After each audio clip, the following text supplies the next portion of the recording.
we're going to show you. Now, this is the first time this is the official U.S. statistical profile. It has been the U.S. statistical profile for months, because a lot of this data we're about to show you, we have shown you on this show for months. But the problem is it wasn't stratified for you. So people like me or Daniel Horowitz or Jordan Schachtel and this other, ragtag group of what's left of the colonial fleet after the Cylons destroyed the rest, all right, trying to make our way to this place called Earth. We have had to piece this independently together, meaning the CDC puts this data out there whole cloth. But it's not given any stratified meaning. So you guys have always asked me, well, Steve, what's your source on this?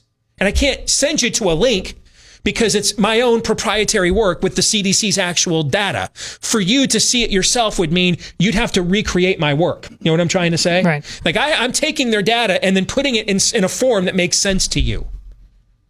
But I can't supply you a link because it's often our own work as independent researchers. Involved in that, if you do not believe it or you just want to verify it, then you have to go through that process yourself, and which you are entitled to, and you can poke holes into it, and then we can make each other better. Right. But just whole cloth denying it because there's no link. But that's going to take you hours of work. Yeah. I know, because that's what it takes me. Okay? It's going to take you hours, and I do this professionally. It takes me hours of work. I couldn't imagine doing this like as an amateur sleuth and not even knowing where to begin. All right? So for the very first time ever, we can now show you the official stratified. And what's the date today? August 11th. August 11th, March 11th is when the world really ended in this country with the mass shutdowns and everything else. That's when Anthony Fauci went and testified before Congress that, hey, this is 10 times worse than the flu, right? That was the day. I think the next day is when the NCAA tournament canceled and everything else. So it's August 11th, and for the first time, we can show you the real official stratified mortality data. We can even give you the link to the table there at the bottom of the video, because 800 of you are going to email me, Steve, what's the link? What's the link so I can share it? It's right there, the bottom of the video. You can finally now, without having to do all the independent research and piecing it all together to make sense of what it means on your own. That's what I've had to do for the last few months, and people like me. Now, finally, the government of these United States is going to do it for us. All right? Here are the real COVID-19 facts the media doesn't want you to know. Right from our CDC. This is through August 1st. All right? All of their data through August the 1st. 85 and older are just 3.2% of the U.S. population, but they make up 1/3 of all COVID-19 deaths. 75 and older are just 7% of the U.S. population, but they make up 59% of all U.S. COVID-19 deaths. 54 and younger are 70%, I'm sorry. 70% of all U.S. citizens are 54 and younger. And yet 54 and younger are just 8% of all COVID-19 deaths. Again, this is through August the 1st. Deaths don't even register a percentage on their metric until we reach age 15 to 24. And even then, it's just 0.2%, which means kids college through undergrad are in no significant danger of dying of COVID. Your college student right now, if they get COVID, they're an undergrad. 98%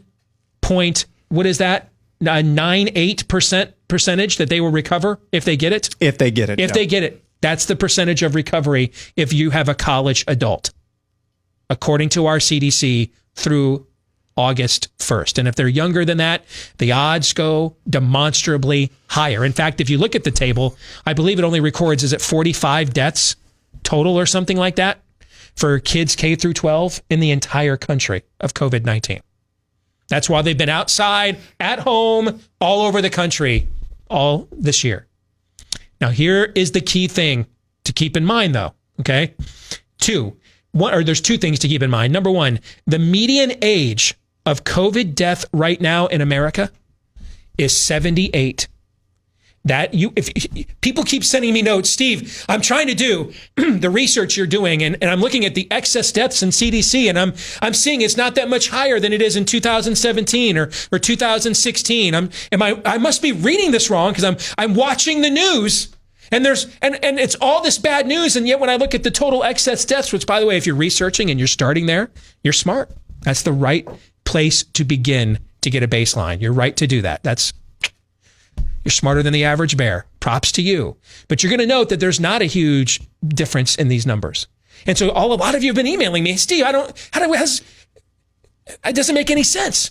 I mean, I know what I'm seeing on the news. I know people that have gotten this.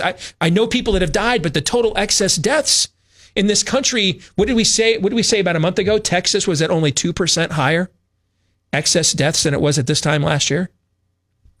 Do you want to know why that is?